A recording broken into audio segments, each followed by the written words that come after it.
Because as I look at what's happening in the black community, it is not the oppression coming from, this great nation or this country. Everyone has an equality of opportunity.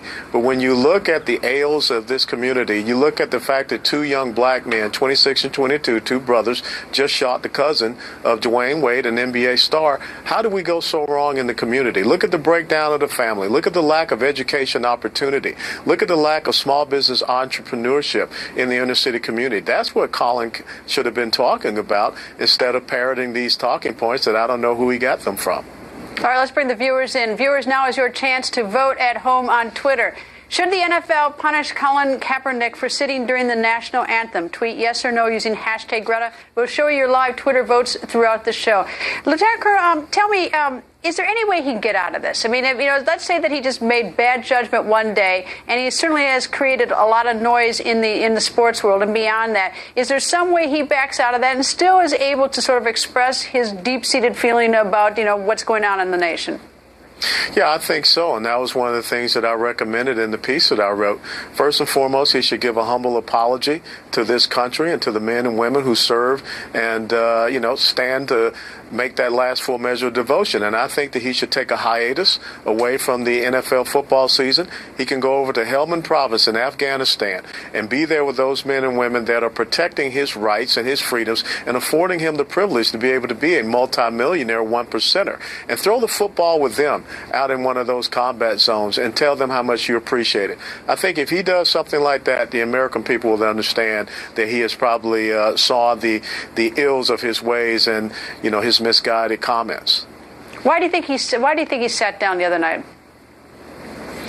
Well, this is a very trendy thing to go on, right now in the United States of America, to stand up and, speak against your country. And lots of times these are people that have never been to any other country, and they don't understand, how so many people want to come to the United States of America and earn that title of American because of what we stand for.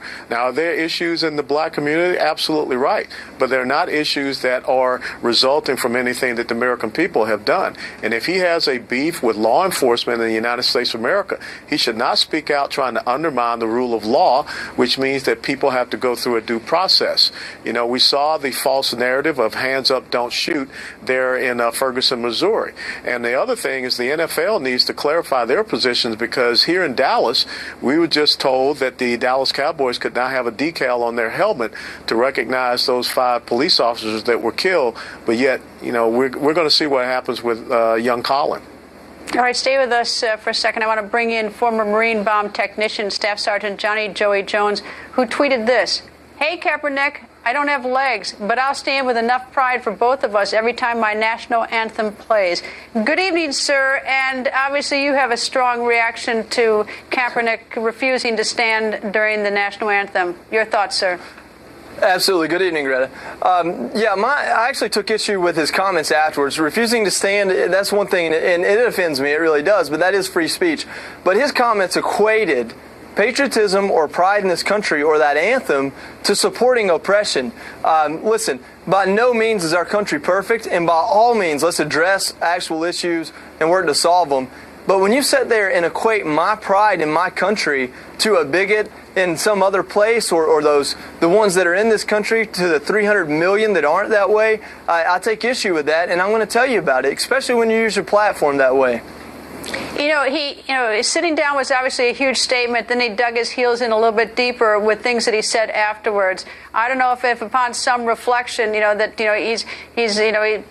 want to sort of try to, unbury himself from this. Is there any way that he can sort of restore what happened and try to, get back, your confidence in him and your admiration for him? Absolutely. I mean, America is a country of coming together and forgiveness. That flag and that anthem, that stands for the people that fought the Civil War and united this country. That stands for the people that fought for civil rights and made this country a little bit better. And it stands for the people that are working hard every single day to fix these issues that do exist. Hey, listen, I come from a small town in Georgia. I've seen racism. I've also seen people grow and learn. I've seen ignorance turn into compassion. And you don't do it by drawing more lines in the sand. As a service member, it's offensive for people not to stand for the national anthem. But as an American, it's offensive for you to equate my pride to bigots or oppression or other things that are wrong in this country but will be fixed. Colonel, he's now probably had a little extra time to think about it, and I've asked both of you for what suggestions how he can restore himself. If he elects not to and digs his heels in even deeper, then what? Should the NFL do something? Well, there are consequences to your actions. And, I just want to say that what you have on your show tonight are two young men, both from Georgia, from different backgrounds. But guess what? We both took an oath to support and defend the Constitution of the United States of America. We both took an oath to stand and make sure that we defended this way of life. And if this young man does not understand how this is such a great nation and it affords opportunities for young Johnny and Alan West to be together, we're missing out on what this country is. And the NFL is going to have to make a tough decision, because when you look at the St. Louis Rams, who came out with the hands up, don't shoot, that was a false narrative. You look at the denial of the decal on the Dallas Cowboys helmet. What are they going to do in the instance of Colin? Staff Sergeant, what should the NFL do, if anything? I think the NFL has an excellent opportunity to set a policy and abide by it. I don't think they should ask Colin Kaepernick to stand. I think they should allow those decals on the Dallas Cowboys helmets, but that's neither here nor there. I hope that Colin Kaepernick comes out and further explains what he's passionate about, and that he understands that's not the 330 million Americans that fall under that anthem and support it. That's the ones that we're going to weed out, and that's the things we're going to fix. And, I believe that's what he'll do. I pray that's what he'll do. I pray for him. And I know this country is better than what we're seeing, and I know we're going to get there. Colonel West, Sergeant Jones. Greta, yes. And Greta, if I could say, opening day for the NFL is 9/11. I don't think that Colin wants the optic of him sitting on the sideline. I'm sure he doesn't, and I'm sure his team doesn't. I'm sure the owners don't want that. I don't think the fans want that. Anyway, Colonel, thank you, sir. Thank you so much. Sergeant. Continue to sit.